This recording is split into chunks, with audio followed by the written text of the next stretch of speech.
अल्लाह इस पूरी तंजीम को क़यामत के दिन हुजूर की शफाअत नसीब फरमाए। आमीन। और जितने भी इस महफिल में आए बैठे हैं, मौला मौत से पहले हम सबको महबूब के प्यारे चेहरे की जियारत नसीब फरमाए। आमीन। मैं एक बात कहता हूँ, उजाले अपनी यादों के हमारे साथ रहने दो, न जाने किस गली में जिंदगी की शाम हो जाए। अल्लाह हमारे इस पूरे मजमे को सलामत रखे, पूरी जमात अहले सुन्नत की मौला हिफाजत फरमाए। सभी हजरात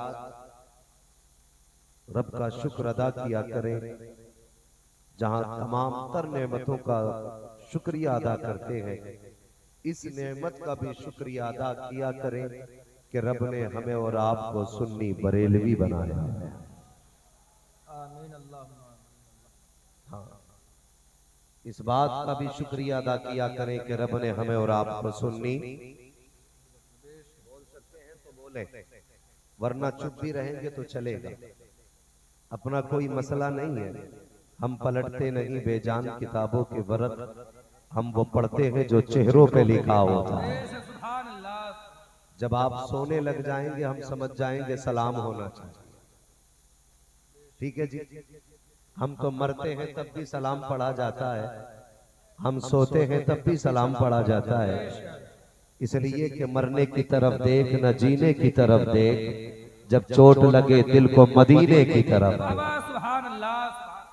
वो आपकी मर्जी, आपको कैसे सुनना है। मैं आपको बार बार ये नहीं कहूँगा आप हाथ उठा के कहो, टांग उठा के कहो, सर उठा के कहो। मैं तो इतना जानता हूँ, बंदा जिस तरह से उन्हें पुकारे वो सुन लेते। सुभान अल्लाह। सुभान अल्लाह। मैं जानता हूँ हुजूर को जिस तरह पुकारा जाए वो सुन लेते हैं। एक साहब कह रहे थे कि जो हाथ उठा के सुभान अल्लाह कहेगा उसके हाथ को फालिज नहीं होगा। तो मुझे बड़ी हैरत हुई, मैंने काश इन्हें कोई बता दे जाके कि बीमारी भी रब की तरफ से नेमत हुआ करती है। ठीक है जी। इसलिए कि जब बंदा बीमार होता है तो अल्लाह उसके गुनाह साफ फरमा दिया करता है। तो हम तो अल्लाह के हर फैसले पे राजी रहे। वो सेहत दे तब भी उसका शुक्र है, वो बीमारी दे तब भी उसका शुक्र है।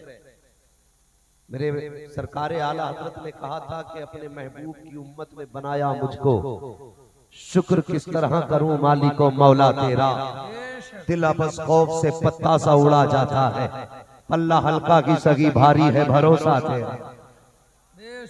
हम खुदा का शुक्र है लावारिस नहीं है। मौलाना नादिर रजा सुबानी साहब, इनकी मैं खिदमत को मुबारकबाद पेश करता हूँ। माशाल्लाह जिस जगह पे ठहरे थे वहां पे मुस्तफा के दीन का एक किला है, वहां बच्चों को बुला करके उनकी जिंदगी भी सवारी जाती है, उनकी आखिरत भी सवारी जाती है।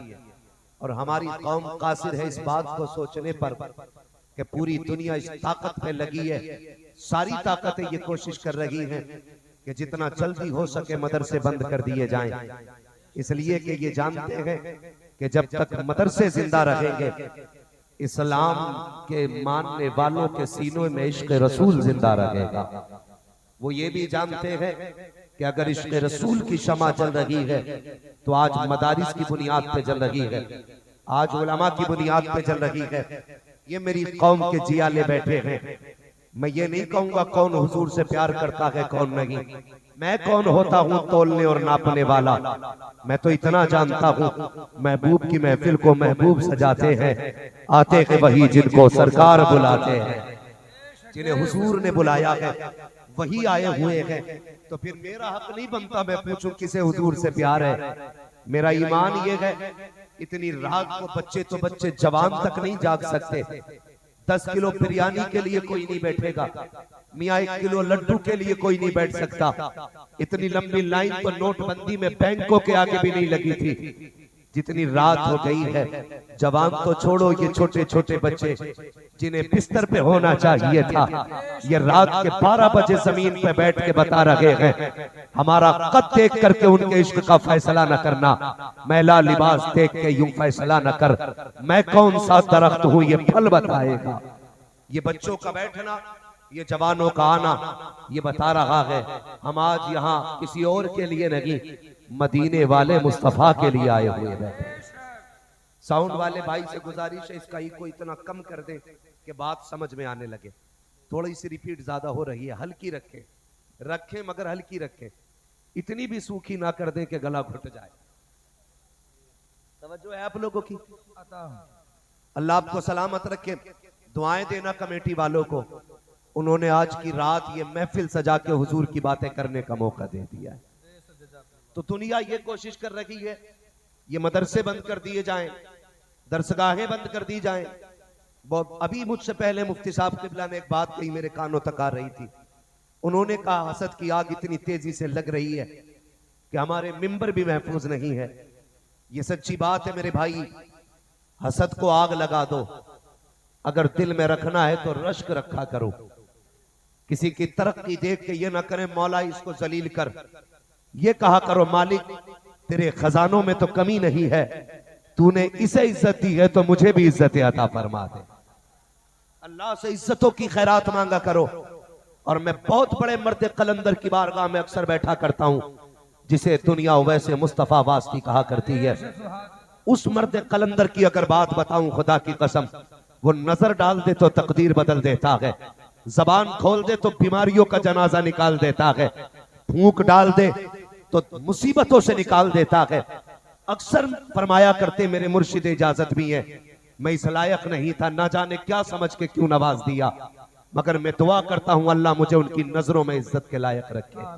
मैं एक बात बता दूं, वो अक्सर कहा करते हैं बेटे कभी किसी के पीछे ना पड़ना, अपना काम करते रहो, अपना काम करते रहो। चंद बातें लोगों से कह सकते हो तो कहो, अगर ये भी कहने के लायक ना रहो अपने घर बैठ जाना, किसी की टांग ना खींचना। आज दुख होता है, तकलीफ होती है, हर तरफ हसद की आग है। पहले नीचे झगड़े होते थे, हम मिंबर पे झगड़े होने लगे। खुदारा खैर कीजिएगा, हया कीजिएगा, ये मिंबर ना मेरे बाप की मिल्कियत है ना आपके बाप की मिल्कियत है, ये मदीने वाले रसूल पाक की मिल्कियत है। इस मिंबर पे वो रखेगा जिसे मुस्तफा चाहेंगे। इस पे ना मेरा दाईमी कब्जा है ना आपका दाईमी कब्जा है। रह गई खिताबत और नात खानी और मिंबर, तो इस पे हमारे जैसे कितने आए और आकर के चले गए, और 1400 साल से ज्यादा बीत गए, अभी तक हुजूर की सना खानी का हक अदा नहीं हो सका है। मेरे जैसे कितने आएंगे और करके चले जाएंगे, उन्हें भी आखिर में यही कहना पड़ेगा, जिंदगी खत्म हुई और कलम सूख गए, तेरे औसाफ का एक बाप भी पूरा ना हुआ। हुजूर की शान क्या है हम क्या बता सकते हैं। बरेली के इमाम ने शान लिखी तो ये कहा, जमीनो जमा तुम्हारे लिए, मकीनो मकान तुम्हारे लिए, चुनीनो चुना तुम्हारे लिए, बने दो जहां तुम्हारे लिए, दहन में जबा तुम्हारे लिए, बदन में है जात तुम्हारे लिए, हम आए यहाँ तुम्हारे लिए, उठे भी वहां तुम्हारे। मेरी बस इतनी सी गुजारिश है, खुदारा रविश बदली जाए। आज एक दूसरे की टांग खींचने का वक्त नहीं है, आज वक्त है एक दूसरे का हाथ पकड़ के उम्मत को किनारे लगाने का।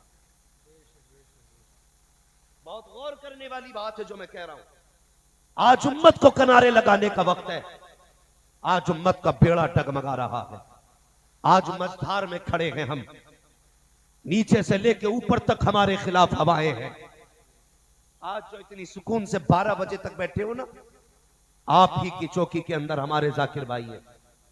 उनसे मुलाकात हुई, मैंने कहा जाकिर भाई राशिद भाई बताएं। मैंने कहा राशिद भाई बताइए कब तक जलसा होना है। कहने लगे मौलाना जब तक जी चाहिए चलाइए, हम यहीं बैठे हुए हैं। आज एक एक बात के लिए दिक्कत है। इन लोगों के लिए दुआएं करना यार जिन्होंने रास्ते हमवार किए, और मैं और आप दुआ ना भी करेंगे तो क्या फर्क पड़ता है। जिसकी महफिल सजाई है वो मदीने वाला भी जानता है, खुद काबे वाला भी जानता है। अल्लाह इन लोगों को सलामत रखे।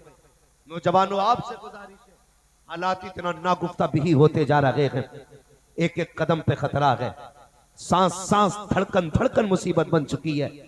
खुदारा बदलिए। आज जो ये सफों के झगड़े हैं, ये जो घर घर के इख्तलाफात हैं, इनसे निकल करके सिर्फ एक नारा लगाइए, जात के झगड़े छोड़िए, बिरादरी के झगड़े छोड़िए, खानदानों के झगड़े छोड़िए, सिर्फ एक सफ में आ जाइए और एक ही नारा दीजिए कि मोहम्मद से वफा तूने तो हम तेरे हैं। ये जहां चीज है क्या लोहो कलम तेरे हैं। पूरी दुनिया के अंदर ये नारा गूंजना चाहिए। आज बिरादरी का कितना बड़ा झगड़ा। खसाब कहता है मैं शेख से अफजल, शेख कहता है मैं अंसारी से अफजल, अंसारी कहता है मैं फकीर से अफजल, फकीर कहता है मैं थैली बड़ई थोबी से अफजल। ये हमने नारे दिए गए, ये जात के झगड़े, ये बराबरी के इख्तलाफात। जाओ कब्रों के अंदर जाकर के देखो, एक एक कब्र से जाके पूछना, पता करो कौन सी खसाब की कब्र है, कौन सी सैयद की कब्र है, कौन सी मिर्जा की कब्र है, कौन सी पठान की कब्र है, कौन सी अंसारी की कब्र है, कौन सी अलवी की कब्र है, कौन सी तैली की कब्र है, कौन सी बड़ाई की कब्र है। एक एक कब्र से जाके पूछना, आवाज आएगी नादान, यहाँ जात नहीं देखी जाती, बिरादरी नहीं देखी जाती, ताल्लुकात नहीं देखे जाते, ऊंच नीच नहीं देखी जाती। जब से कब्र में आए हैं हमें ये पता चला है अगर यहाँ कुछ देखा जाता है तो मदीने वाले की गुलामी का सिक्का देखा जाता है। नारे तकबीर, नारे तकबीर, नारे रिसालत, मसलके आला हजरत, नारे तकबीर, नारे रिसालत। वाह वाह सुभान अल्लाह। मेरी कौम फैसला करना पड़ेगा, इन झगड़ों से निकलो, हाँ? इन झगड़ों और फितनों से निकलो और याद रखो एक मिजाज दे दो, एक ही सफ में खड़े हो गए महमूद व अयाज। ना कोई बंदा रहा ना कोई बंदा नवाज। कितनी बड़ी दीवार खड़ी है, जानते हैं हम लोग, गौर नहीं करते। गौर करें कितनी बड़ी दीवार है। एक भाई की जेब में कलम लगा है, दूसरा मजदूरी करता है। जिसकी जेब में कलम लगा है वो उम्र में छोटा है, जो मजदूरी करता है वो उम्र में बड़ा है। हम क्या फायदा उठाते हैं? बड़ा भाई खड़ा रहता है, छोटा कलम वाला उसके सामने बैठा रहता है। क्या दिखाना चाहते हैं? हम अपने इस भाई से बड़े हो गए, इसकी वजह से जेब पे कलम लगा। आज घर घर के झगड़े हैं। गौर से सुनना प्यारे, अक्सर बड़े भाइयों की कुर्बानी होती है, तब छोटे भाई किसी तरक्की के जीने पे चढ़ा करते हैं। कितनी जगह पे बड़े भाई बाप की जगह मजदूरियां करके छोटे भाइयों की फीस भरते हैं, तब जाके छोटे की जेब पे कलम आता है। बड़े भाई पूरी जिंदगी की कुर्बानी देते हैं, तब जाके छोटे भाई को कुछ अल्लाह इज्जतें देता है। और जब यही छोटा भाई जब जेब पे कलम लगा लेता है, मनसब की किसी कुर्सी पे बैठ जाता है, इसकी नजर में बाप की भी औकात नहीं रहती, भाई की भी औकात नहीं रहती।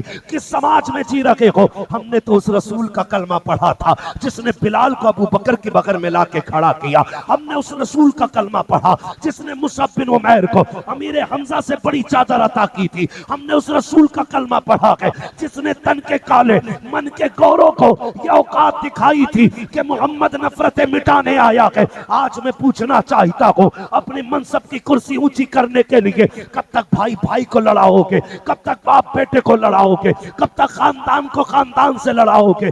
निकलो इन फितनों से और दुनिया को बता दो, हमारी टोपियों के रंग देख के धोखा न खाना, हमारी पगड़ी के रंगों से धोखा न खाना, हमारे जेब के कलम से धोखा न खाना। अगर कोई ये पूछे कौन हो तो बाद में कहना हशमती है, बाद में कहना रज़वी है, बाद में कहना बरकाती है, बाद में कहना उवैसी है, बाद में कहना कलंदरी है, बाद में कहना हैदरी है। अगर ये पूछा जाए तुम कौन हो, सबसे पहले ये कहना सारे रिश्ते बाद में है, हम सब पहले मिलके मोहम्मदी कहलाया करते। सुभान अल्लाह, सुभान अल्लाह, माशाअल्लाह।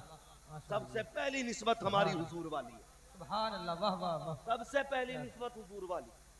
बुरा ना सुभान मानिएगा, अल्लाह, सुभान हक बात दिखावे की बीमारी लगी है, बीमारी लगी। अल्लाह हमारे समाज को सलामत रखे। आमीन आमीन। ये जो इतनी कौम आई है ना, ये बेवकूफ नहीं है, बड़ी अक्लमंद है। तभी तो बिस्तर छोड़ के हुजूर की महफिल में बैठी है। सुभान अल्लाह, सुभान अल्लाह। हाँ? कभी कभी दिल दुखता, मिंबर से कहा जाता तुम जाहिल हो, तुम गवार हो, तुम गधे हो। जबान को सलाम लगाम दीजिए वाइज।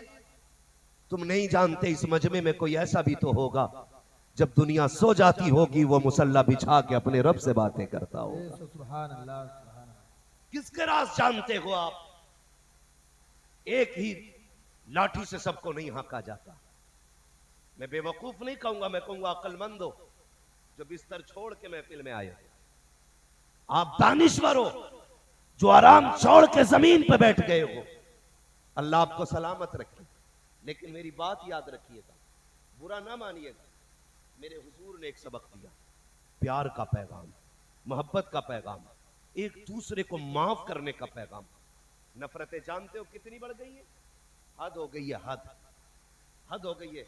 ए बेटे जरा तवज्जो कर बाबू, गौर कीजिएगा, कितनी नफरतें बढ़ गई आज।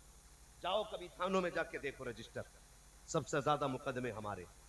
अस्पतालों में जाके देखो, इमरजेंसी में सबसे ज्यादा हम मिलेंगे। इमरजेंसी में क्यों? कि भाई ने लठ मारा, भाई इमरजेंसी आया। जाओ जाकर के देखो, कचहरियां हमसे भरी है। झगड़ा किस चीज का है? बीघे बीघे भर जमीन का, एक एक दुकान का झगड़ा है। हुजूर के लिए अपने भाई को माफ नहीं कर सकते हो? मुझे बताया जाए। दिखावा और रियाकारी इतनी बड़ी हो गई है, सगे भाई का इंतकाल हो जाए, वो बच्चे छोड़ के जाए, तो जो बाकी के भाई होते हैं ना, वो मैयत पे बड़ी मौज करके बैठे, आइए आइए तशरीफ रखिए, और भतीजों को गोद में लिए रहते हैं मैयत के वक्त। कोई भतीजी को तसल्ली दे रहा है भतीजे को। लोग कहते हैं यतीम हो गए, अफसोस यतीम हो गए। तो ये कहता कोई बात नहीं, मैं इन्हें बाप का प्यार दूंगा। ये बात सुनने में बड़ी अच्छी लगी। जब सगे भाई ने कहा, चचा ने कहा, मैं इन्हें बाप का प्यार दूंगा, तीजा आ गया, लोग फिर आए, फिर गोद में लिए बैठा था। बहुत अच्छी बात है भाई, तीजे तक देखा चचा कितना प्यार कर रहा है। 40वां आ गया, सबसे ज्यादा मेहमान है उसमें, गोद में लिए बैठा है। लोग कहने बड़ा अच्छा चचा है। देखा भतीजे नहीं छोड़े, जानते हो 40वां बीता, बरसी हो गई है, फिर यही भतीजे जब माँ की गोद में जाके बैठ जाते हैं, और जब एक दिन घर में ऐसा भी हाल आता है, खाने के लिए एक वक्त की रोटी नहीं आती, यही बच्चे भतीजे उठ के चचा के दरवाजे जाते हैं, चचा आज घर में आटा नहीं है, आज चावल नहीं है। एक दो वक्त का आटा देने के बाद अगली बार चचा भी ताने दे के कहता है, तेरा बाप मर गया, मेरे सर पे बोझ डाल के चला गया, मेरे सर डाल के गया है, और तुम्हें खुदा का वास्ता कभी यतीमों को ताने ना दिया करो, कभी गरीबों को धक्के ना दिया करो। तुम क्या जानो यतीमी का दाग क्या होता है? तुम्हें क्या पता बाप के बगैर जिंदगी कैसी होती है? जब अपना सगा बेटा मुर्ग मुसल्लम खा रहा होता है, उसी बीच में यतीम भतीजा आ जाता है, तो यही चचा कहता है, बेटा अंदर चला जा, वरना उसकी नीयत पड़ जाएगी। याद रखना प्यारे, कितनी घटिया सोच हो गई है हमारी। यतीम भतीजे को देख के बेटे से कहते हैं, अंदर जाके खा ले, कहीं इसकी नीयत ना पड़ जाए, कहीं इसकी खाने को नजर ना लग जाए। और मुझे बता तो सही, तू तो ये कहता था बाप बन के पालेंगे, तूने तो ये कहा था कि मैं इसको अपना बेटा बना के रखूंगा, तूने तो ये कहा था भले मैं फाके कर लूं लेकिन भतीजों को फाका नहीं रहने दूंगा। यार इतना सालिम समाज हो गया है। मैं कहता हूं मत खिला अपने बेटों को मुर्ग मुसल्लम, चटनी कर, अपने बच्चों को भी खिला, यतीम भतीजों को भी खिला। मुर्ग मुसल्लम खाने से तू जन्नती नहीं हो जाएगा, बकरे खाने से तेरे रुतबे बुलंद नहीं हो जाएंगे, लेकिन अगर चटनी बनाएगा या दाल बनाएगा, अपने दस्तरखान के ऊपर यतीम भतीजों को खिलाएगा, खुदा की कसम इधर यतीम मुस्कुराएगा, उधर रोजे में मदीने वाला मुस्तफा मुस्कुराने लग जाए। नारे तकबीर, नारे रिसालत, मसलके आला हजरत, चारों सहाबा किराम का दामन, नारे तकबीर, नारे रिसालत। वाह वाह सुभान अल्लाह। कम से कम रिश्ते निभा के तो चलो यार, कम से कम रिश्ते निभा के चलो। मैं तुमसे ये नहीं कहता पूरी बस्ती देखना अपनी, मगर इतना जरूर कहूंगा अपने घर को देखना, अपने घर को देखना। आज सगा भाई सगे भाई के मुकाबले में बिल्डिंग बना रहा है और कहता सुन भाई हमारे बड़े से नीचे ना रह जाए छत हमारी, और जब तीसरी मंजिल के रद्दे लगते हैं तो चढ़ चढ़ के देखता है कितनी नीची रह गई। ये हालात है हमारे। वो कहा था ना किसी ने, कितने कमजर्फ हैं ये ऊंचे मकानों वाले, हम गरीबों का तो सूरज भी छुपा लेते हैं। हालात है ये। हम तो छत भी इसलिए ऊंची कर रहे हैं ताकि उससे मैं नीचा ना रहूं। क्या किया आपने छत ऊंची करके? भले छत कच्ची रखता, ईमान पक्का होना चाहिए था। हवेली कच्ची होनी चाहिए थी, अकीदा पक्का होना चाहिए। हम हुजूर से प्यार करने वाले हैं तो हुजूर की सीरत को अपनाएं। हम उस समाज में जी रहे मेरे भाई, मेरी बहनें भी बैठी हैं, इनसे हाथ जोड़ के कहूंगा खुदारा मेरी बहनों मेरी बेटियों अपने शोहर को बद्दुआ ना देना, अपने शोहर को बद्दुआ ना देना, वरना तू नहीं जानती है जिस दिन ये कफन में लिपट के चला गया उस दिन तुझे कोई एक रोटी देने तैयार नहीं होगा। ये समाज की कड़वी सच्चाई है हमारे। कितनी बेवाओं ने इसलिए जहर खा लिया क्योंकि उन्हें समाज ने कपड़े उतारने से पहले एक वक्त की रोटी नहीं दी। और तुमसे कहूंगा प्यारे, बेटियां जवान हो गई हो तो अपने सामने हाथ पी लेकर जाना, जल्दी करो बेटियों को रुखसत करने में, कहीं ऐसा ना हो तेरी मौत का वक्त करीब आ जाए और बेटियां घर रह जाएं। इसलिए बच्चियां जवान हो जाएं, जल्दी करो उनका हाथ पीला करने में, ताकि तेरे बाद तेरी बेटियों को किसी बेगैरत अमीर का मुंह ना देखना पड़े। तमाशे करते हैं लोग, तमाशे इज्जतों के, और हम कहते हैं अभी बच्ची की उम्र ही क्या हुई है, उम्र ही क्या हुई है, अभी तो 20 साल की है। जरा होश के नाखून ले प्यारे, अल्लाह ना करे बेटी घर रह गई, तुझे मौत आ गई, तुझे पता है ये जमाना कितना जलील, ये दौर कितना जलील करता है, ये लोग कितने जलील करते हैं। हम जानते हैं प्यारे, हमारे पास लोगों की खबरें आती हैं, रोना पड़ता है कभी छुप छुप के। कितनी बेटियां कहती हैं मौलाना अब तो बता दे, अब तो जहर खाने की गुंजाइश आ गई होगी। मैंने कहा किस बात पर? का उम्र 35 साल आ गई है, बिना जहेज के कोई लेके जाने तैयार नहीं है, बिना गाड़ी के कोई लेके जाने तैयार नहीं है। ए मेरी कौम के नौजवानों, जब बेटियां इस तरह रो के कहती हैं कि जमाने को गाड़ी चाहिए, तब किसी के हाथों में मेहंदी लगेगी, जब 10 लाख का कैश मिलेगा तब किसी के घर की सेज सजेगी, जब किसी बेटी के दरवाजे पर 10 लाख की गाड़ी खड़ी होगी तब कोई दूल्हा बन करके आएगा, तब ये कलेजा फटता है। इसलिए मैं कहता हूं प्यारे, अगर बेटियां जवान हो गई हो तो इज्जत से रुखसत करके चले जाना, वरना ये समाज इतना जालिम है, ये कभी शरीयत नहीं देखता है, ये गरीबी नहीं देखता है, ये जरूरत नहीं देखता है, इसे दौलत की भूख लगी है, ये उस वक्त तक किसी को घर में जगह नहीं देता जब तक इसका पेट नहीं भरता है, जब तक इसका अकाउंट नहीं भरता है। और तुम्हें खुदा का वास्ता बेटियों को इज्जत से रुखसत करके चले जाओ, वरना कोई हाथ पीले करने वाला नहीं मिलेगा।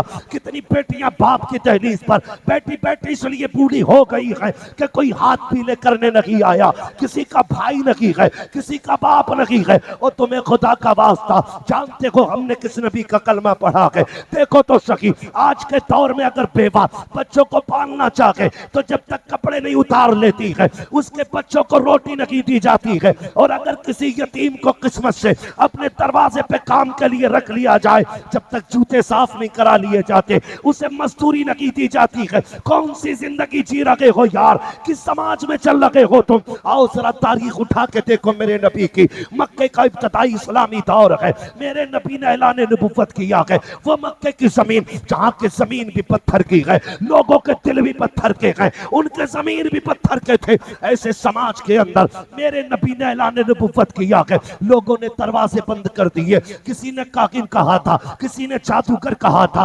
माज़अल्लाह किसी ने पागल और मजनू कहा था। मेरे नबी ने तबलीग का पैगाम जारी रखा, दौर बदलता चला गया, हालात बदलते चले गए। उठाओ जरा तारीख मेरे नबी की जिंदगी की। अचानक एक बच्चा रोता हुआ आया है, घर से चला गया। उस बच्चे की जिंदगी आप देखिए, आज गरीब होते हैं, कोई कपड़ा ढकने वाला नहीं होता है, मजाक बनाने वाली दुनिया होती है। लोग दांतों में तीली डाल के कहते हैं मैंने आज बोटी खाई है, मैंने आज बकरा खाया है। फरमाया गया है अगर तेरे पड़ोस में गरीब रहता है और तुझे गोश्त बनाना है, मेरे नबी ने फरमाया था या तो इतना शोरबा बना लेना कि पड़ोसी के घर तक पहुंचा दिया जाए, और अगर इतना नहीं कर सकता है ऐसे वक्त में गोश्त बनाना ताकि गरीब के बच्चे सो चुके हो। या रसूल अल्लाह किस लिए? चूल्हा मेरा है, कमाई मेरी है, खाना मेरा है, क्यों छुपा के बनाऊं? मेरे नबी ने कहा था हो सकता है तेरे खाने की खुशबू सूंघने के बाद कोई गरीब बच्चा बाप से जिद कर बैठे मुझे भी गोश्त चाहिए। अगर गरीब अपने बच्चे को गोश्त ना ला के दे सका तो उसका दिल टूट जाएगा। और मोहम्मद दिल तोड़ने नहीं आया बल्कि टूटे हुए दिलों को जोड़ने के लिए आया।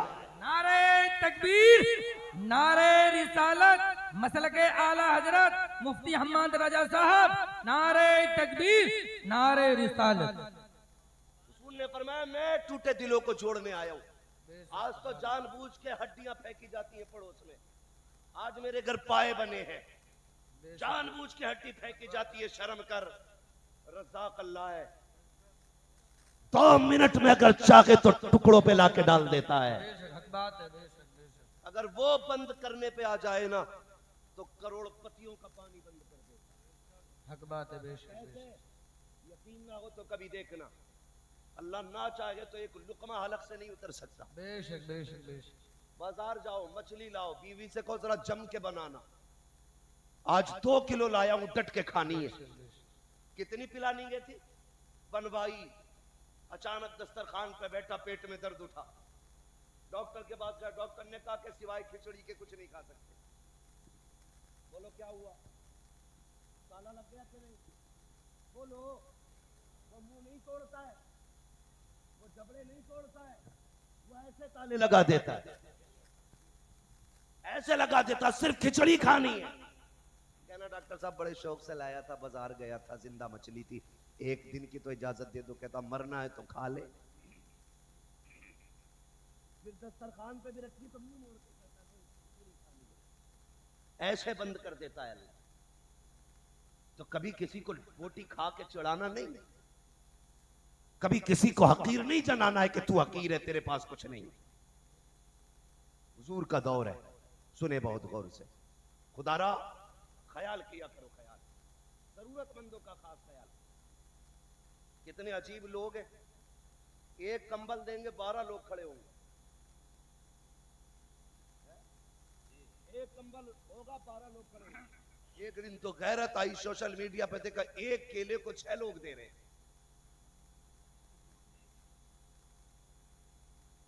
ये तमाशे हो रहे हैं।